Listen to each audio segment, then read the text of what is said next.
Welcome to E3 Rehab. I'm Dr. Tony Camella, physical therapist, and in today's video, I'm going to be talking about the serratus anterior. What is it? Why is it important? And what are some of the best exercises that you can do for targeting this muscle? The serratus anterior muscle originates from the outside aspect of your first 9 ribs and attaches on the anterior surface of the medial border of your scapula or shoulder blade. Its primary actions are protraction and upward rotation of the scapula. It is theorized that exercises targeting the serratus anterior can be beneficial for various shoulder issues. But why?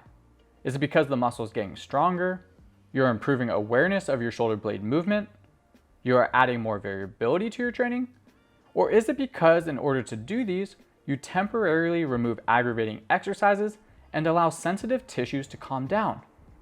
There are a host of reasons why doing these exercises can be beneficial, but we aren't exactly sure which one it is.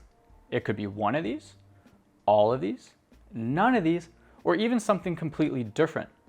But what we do know is that by doing these exercises, there are a few key benefits. 1, you can increase the capacity of the shoulder and build up your tolerance to certain positions, such as overhead movement. This is especially helpful when experiencing shoulder pain. 2, you will increase the awareness and potentially movement of the shoulder blades. And 3, you can improve the aesthetic look of this area. When looking at exercise selection, scapular protraction exercises are quite common, but its contribution to scapular upward rotation is extremely important in order to maximize activation. This upward rotation occurs when you lift your arm overhead.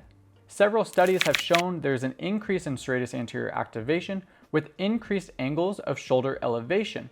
In 2003, Ekstrom and colleagues compared 10 shoulder strengthening exercises and concluded that those which created an upward rotation of the scapula produced much more EMG activity in the serratus anterior than straight scapular protraction exercises.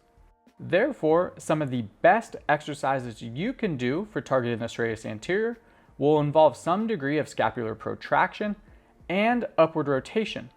Today, I will be reviewing 8 exercise options. Most of them will include an overhead component, but I will also present a few which just emphasize protraction in case elevating the arm is uncomfortable or not a viable option for you. Exercise 1, uppercut. Holding a dumbbell with your elbow flexed, reach your arm up and across your body. Think about bringing your shoulder blades out and around you as you perform each repetition. This exercise has shown to elicit one of the highest levels of activation of the serratus anterior while minimizing the upper trapezius. Therefore, it can be a good option if you're someone with neck sensitivities or looking to reduce upper trapezius contribution. Exercise 2, dumbbell arm raises. Holding a dumbbell with your thumb up, reach your arm overhead, keeping the elbow straight. Slowly control back down and repeat. There are 2 considerations with this exercise. First, studies by Ekstrom et al. And Escamilla et al. Found there was significantly more activation when the arm was lifted to at least 120 degrees of elevation compared to lower angles. As noted previously, with higher levels of shoulder elevation, there are increasing levels of serratus anterior activation. Therefore, there may be additional benefit to lift the arm to even higher levels of elevation, such as 150 degrees, or even fully overhead. And secondly, whether you move your arm through flexion, abduction, or scaption does not seem to matter significantly, as studies by Escamilla et al. And Mosley et al.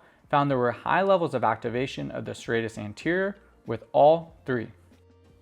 Exercise 3, push-up plus to downward dog. Start in a tall plank, pull your shoulder blades together under control, and then press the ground away from you in order to maximally separate your shoulder blades.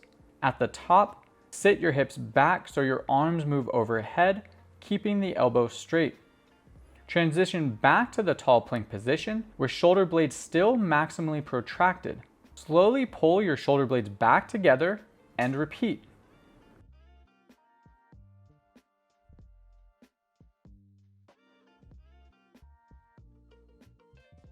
It is important to think about pressing the ground away from you as you transition in and out of the downward dog position, as this will help maintain scapular protraction. Exercise 4, push-up plus to dolphin pose. This exercise is very similar to the previous one, but rather it is performed on your forearms instead of your hands. By keeping the forearms parallel, you are able to maintain the shoulders in an externally rotated position, which anecdotally, individuals report as being helpful for feeling serratus anterior activation. Again, focus on pressing the ground away from you throughout the movement. Exercise 5, wall slide. This variation is commonly performed using a foam roller on a wall and sliding your hands up. However, an alternative option, and one I prefer, is using a pillowcase. This will help keep your arms in an externally rotated position, and similar to the dolphin pose, may allow you to feel the serratus more. Place your hands inside a pillowcase and grab the inside corners. Now imagine rotating your hands outward. Place your forearms on the wall and slowly slide the arms up as far as possible while maintaining good technique. Pull your arms back down and then repeat. Think about pushing the wall away from you as you slide up, or alternatively, think about bringing your shoulder blades out and around you. Both of these will help maximize scapular protraction and upward rotation. All of the exercises mentioned so far place an emphasis on scapular protraction and upward rotation, an ideal combination for maximizing serratus anterior. However, for some, elevating the arm overhead might be uncomfortable. So if you need to build up to this overhead movement, here are a few additional exercises. Exercise 6, banded punch. Anchor a band behind you and hold your arm to about 90 degrees. Keeping the arm straight, punch or reach the arm forward, moving the shoulder blade into maximal protraction. Under control, pull the shoulder blade back towards the spine, then repeat. This can also be progressed to higher levels of arm elevation to facilitate scapular upward rotation. As you increase the arm angle, lower the anchor in order to maintain the same desired movement. Exercise 7, dynamic hug. Take a band and wrap it around your back. Reach your arms out and toward each other into a hugging motion in order to maximally separate your shoulder blades. Control the movement back, bringing your shoulder blades together, and then repeat.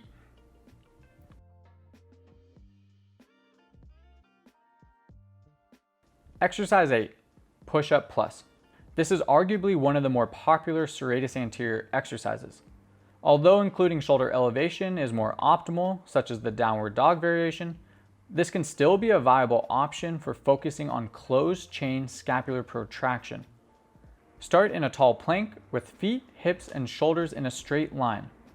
Pull your shoulder blades together under control, and then press the ground away from you in order to maximally separate your shoulder blades. Keeping elbows straight, pull your shoulder blades together and repeat. An article by Kang et al. Showed that the push-up plus had the highest serratus anterior activation when it was performed on a stable surface, with elbows straight, hands shoulder width apart, shoulders at about 110 to 120 degrees of flexion, and if tolerated, lifting the ipsilateral or same foot. All 8 of these exercises bias the serratus anterior by moving the shoulder blade through some combination of protraction and upward rotation. But don't forget that other shoulder movements, like overhead pressing and push-ups, move the shoulder blades in a similar motion. These exercises have also been shown to elicit high activation of the serratus anterior, as well as move the shoulder through greater ranges of motion and help build strength around the scapula, arms, and trunk. The overhead press moves the scapula through upward rotation and protraction, while the end phase of the push-up is dominated by scapular protraction. During the push-up, you can further challenge the serratus anterior by adding a plus to the end, or even considering adding a band to create resisted protraction during the end phase. I have 2 recommendations for how to implement these into your program. First option is for anyone who may have shoulder discomfort and are currently unable to tolerate higher amounts of volume and/or intensity of other shoulder exercises. In these cases, choose 1 to 2 of the previous exercises and implement 3 to 4 times a week. And second is for those who already implement overhead pressing, push-ups, and other exercises, but are looking to supplement their training. Maybe it is to improve scapular awareness or increase the aesthetic look of this area. In these cases, choose 1 to 2 of the previous exercises and implement 1 to 2 times a week. In summary, incorporating exercises which bias the serratus anterior can be advantageous in certain cases, but it's probably not necessary for everyone.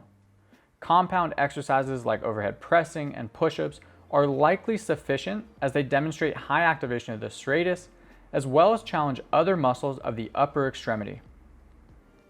Thank you for watching. If you enjoyed the video, make sure to tap that like button, subscribe, and turn on notifications, as all these things help us out a lot. And if there's any other content you want to see in future videos, just drop those below in the comments. All right, guys, we'll see you next time.